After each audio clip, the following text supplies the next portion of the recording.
दिल्लीमध्ये कंपनीत काम करत असलेला 27 वर्षाचा तरुण. उन्हाळ्याची सुट्टी लागली म्हणून तो घरी आलेला होता. ज्यावेळेला घरी आला, त्यावेळेला त्याची पत्नी त्याला म्हणते की, "आता तुम्ही आलाच आहात तर चला आपण माझ्या माहेरी जाऊन येऊ. भरपूर दिवस झाले गेलेलो नाही. मला पण माहेरची आठवण येते." त्यावेळेला हा तरुण तिला होकार देतो आणि म्हणतो, "चला जाऊ." तो गाडीवर बसतो, त्याच्या पत्नीला पण गाडीवर बसवतो आणि दोघं निघायला लागतात. काहीच वेळानंतर तो त्याच्या सासरी पोहोचतो. सासरी पोहोचल्यानंतर त्याचं आनंदाने स्वागत केलं जातं. लग्नाला 6 महिने झालेले होते. जावई 1-2 वेळा झालेला होता सासरी. आता येऊ आलाय म्हणल्यानंतर त्याचं चांगलं स्वागत केलं. जेवण वगैरे झालं. थोडी वेळ बसल्यानंतर आता सायंकाळचे 6:30 वाजल्या होत्या. तो म्हणला की चला माघारी जाऊ, पण त्याची सासू म्हणली की, "आता कुठं जाताय अंधाराचं, तुम्ही इथंच थांबा." ज्यावेळेला ती अशी म्हणते त्यावेळेला तो तिचं ऐकतो. संध्याकाळी त्याला झोपण्यासाठी एक स्पेशल रूम दिली जाते आणि त्याची पत्नी तिच्या आईसोबत जाऊन तिच्याच बेडवरती जाऊन झोपली. आता हा जो व्यक्ती होता, भरपूर दिवसातून घरी आलेला होता. त्याने लय दिवस झालं त्याच्या पत्नीसोबत ते संबंध केलेले नव्हते. त्याची इच्छा झाली रात्री अचानक. त्यावेळेला त्याला समजलं होतं की त्याची पत्नी त्याच्या सासूच्या रूममध्ये झोपलेली आहे. तो तिला बोलवण्यासाठी त्या ठिकाणी गेला. आता नेमकं त्या बेडवरती एकच महिला होती. आता ही कोण होती, त्याची सासू होती का त्याची पत्नी होती त्याला समजलं नाही.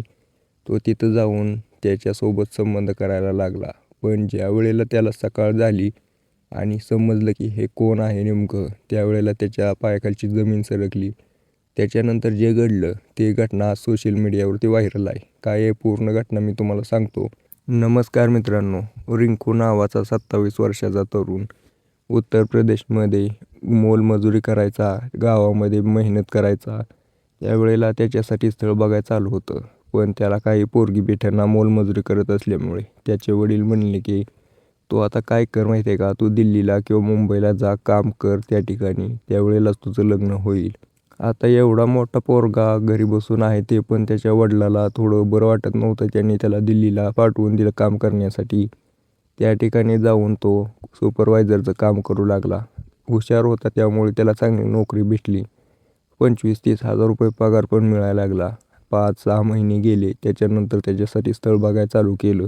त्यावेळेला त्याला शेजारच्या गावातून एका पोरीचं स्थळ आलं. विद्या नावाची ही पोरगी. ज्यावेळेला या रिंकूला त्या विद्या नावाच्या पोरीचं स्थळ आलं, रिंकूने बघितला, तिचा फोटो बघितला. फोटो बघून त्याला पसंत केलं. आता रिंकूला तर ती पोरगी पसंत आली होती. रिंकूने होकार दिला. पण जी रिंकूची होणारी सासू होती, त्या विद्याची आई, तिला तो रिंकू तर पसंत आला होता. पण ती म्हणली, "मी स्वतः याला बघणार आहे की नेमका हा कसा आहे, याचा स्वभाव कसा आहे." त्याला भेटाय बोलवलं. पाणीपुरीच्या ठेल्यावरती भेटाय बोलवलं. ठरलेल्या वेळेत विद्याची आई, विद्या आणि हा रिंकू एका ठिकाणी भेटले. तिने बघितलं पोरगा तर चांगला, स्वभाव तर चांगला दिसतोय. आता थोडीफार हसी मजाक केली त्याच्यापाशी. त्याचं कारण पण होतं की तिनं बघितलं की पोरगा हसी मजाक करू शकतो का कायम सिरियस राहतो, रागात राहतो. हे सगळं बघितल्यानंतर तिने ज्यावेळेला त्याला खात्री पटली की चांगला पोरगा आहे, रिंकूबद्दल तिच्या मनामध्ये चांगली भावना तयार झाली, त्यावेळेला तिने होकार दिला. आता रिंकू आणि विद्याचं लग्न झालं. विद्याला घेऊन रिंकू घरी आला. काही दिवस राहिल्यानंतर तो नंतर दिल्लीला निघून गेला.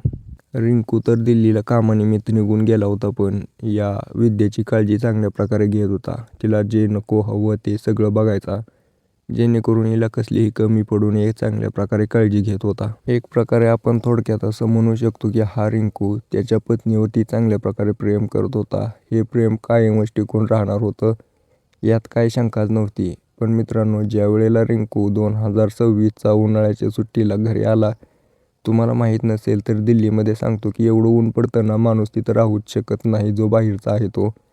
रिंकूला आता गरमी वाटायला लागली होती. त्याने 1 महिन्याची सुट्टी काढली आणि तो इकडे निघून आला त्याच्या गावाकडे. आता गावाकडे ज्यावेळेला हा रिंकू आला, त्यावेळेला काही दिवस राहिल्यानंतर त्याची पत्नी म्हणते की, "चला माहेरी जाऊ माझ्या. मला आठवण येते, तुम्ही गेल्यापासून मी तिकडं माहेरी गेलीच नाही." आता हा रिंकू तिला होकार देतो. बसतेत गाडीवर जातेत. माहेरी गेल्यानंतर सासरी आला जावई म्हणल्यानंतर त्याची चांगल्या प्रकारे खातिरदारी करतेत. खातिरदारी झाल्यानंतर गप्पा वगैरे रंगल्या. सायंकाळचे 6 वाजता रिंकू निघायला लागला माघारी. पण म्हणले, "अंधारचा कुठं जाताय तुम्ही, इथंच झोपा." त्याला रूम करून दिली. त्याला तिथं झोप पिऊ गेलं. त्या रूममध्ये त्याला झोपायला लावलं. आता त्या ठिकाणी त्याचा सासरा बाहेरगावी गेलेला होता. घरामध्ये फक्त पत्नी आणि सासू अशाच एक दोघी राहिलेल्या होत्या आणि घरामध्ये 2च रूम होत्या. आता दुसऱ्या रूममध्ये त्याची पत्नी आणि त्याची सासू झोपी गेली. आता तो म्हणत होता त्याच्या पत्नीला की तू माझ्यासोबत झोप, पण ती म्हणली कसं बोलताय, काय बोलताय, इथं आई आहे, आई काय समजेल, नको आजचे दिवस राहू द्या म्हणून त्याला टाळती. पण तो ज्या वेळेला त्याच्या रूममध्ये बसला होता त्याला ती इच्छा होती ती संबंध करण्याची त्याच्या पत्नीसोबत, त्याला आठवण येत होती. रिंकूने खूप ट्राय केले की नाही कंट्रोल करावं, पण तो काही कंट्रोल होत नव्हता. त्यामुळे त्याने त्या ठिकाणी जायचा प्रयत्न केला. आता रिंकू त्याच्या पत्नीच्या मोबाईलवरती मेसेज करतो, माझी इच्छा होत आहे तू इकडे ये. आता त्याची पत्नी 2-3 मिनिटासाठी इकडे येते. थोडं त्यांच्यामध्ये चोळाचोळी होती. त्यावेळेला त्याची पत्नी माघारी निघून जाते, म्हणते की आईला शक होईल, नको आता. ज्या वेळेला गेली त्यावेळेला याला राहवत नव्हतं. पुन्हा मेसेज करतो येऊ का, पण रिंकूला राहवत नसल्यामुळे तो सारखा मेसेज करत होता. ज्या वेळेला तो मेसेज करत होता त्यावेळेला त्याच्या सासूला जाग आली होती या सगळ्या नोटिफिकेशनमुळं. काही वेळानंतर रिंकूची पत्नी विद्या वॉशरूमला गेल्यानंतर तिचा मोबाईल बेडवरतीच होता. त्या मोबाईलमध्ये येणारे मेसेज पाहून विद्येची आई मेसेज बघते, वाचते आणि ती वाचल्यानंतर मेसेज तो म्हणतो की ये की मला आठवण येते. आता ज्या वेळेला ही मेसेज वाचते ती उठते आणि जावयाच्या रूमकडे निघायला लागते. रिंकूला माहीत नव्हते की काय झाले, कोण आले, अंधार होता. रिंकू दरवाजा उघडतो. ज्या वेळेला त्याला महिला दिसते तो ओढून घेतो, बेडवरती टाकतो.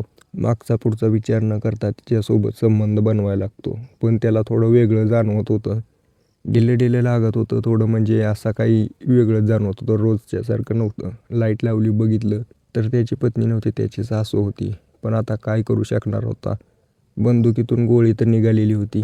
आता हे सगळं बघितल्यानंतर तो म्हणतो मला माफ करा, मला माहीत नव्हतं, चुकलं माझं. रिंकू पूर्णपणे घाबरला होता. पण त्याची सासू म्हणते तसं पण आज मला भरपूर दिवसातून मजा आली. माझा पण पती भरपूर दिवस झालं बाहेर आहे आणि तोही करत नाही. आता या दोघांमध्ये सर्व संमतीने झाले होते. पुन्हा तेच घडलं. आता या दोघांमध्ये नवीन चक्र चालू झालं होतं.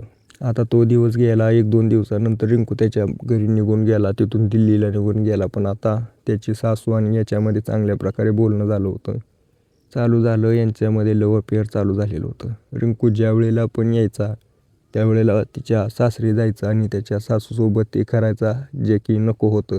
याची कोणालाच कानोकान खबर नव्हती. पण अशा गोष्टी काही भरपूर दिवस लपून राहत नाहीत. या विद्याला सगळं समजायला लागलं होतं. तिने तिच्या आईला समजावून सांगितलं, ती ऐकेना. या रिंकूला समजावून सांगितलं, त्यालाही ऐकेना. त्यावेळेला तिने असं ठरवलं की काहीतरी असं करते जेणेकरून या दोघांचं सगळंच संपलं पाहिजे. असा विचार करून विद्या आता एक प्लॅन बनवते. त्या प्लॅननुसार या रिंकू ज्या वेळेला तो घरी आला त्यावेळेला सासरवाडीला न्यायच्या नादानं त्याला घेऊन जावं आणि रस्त्यातच संपवावं, असा विचार करून ती त्याला प्लॅन बनवून घेऊन जायला लागते. रस्त्यात त्याची बॅग सोडून देते, म्हणते माझी बॅग पडली. रिंकू म्हणतो थांब मी घेऊन जातो.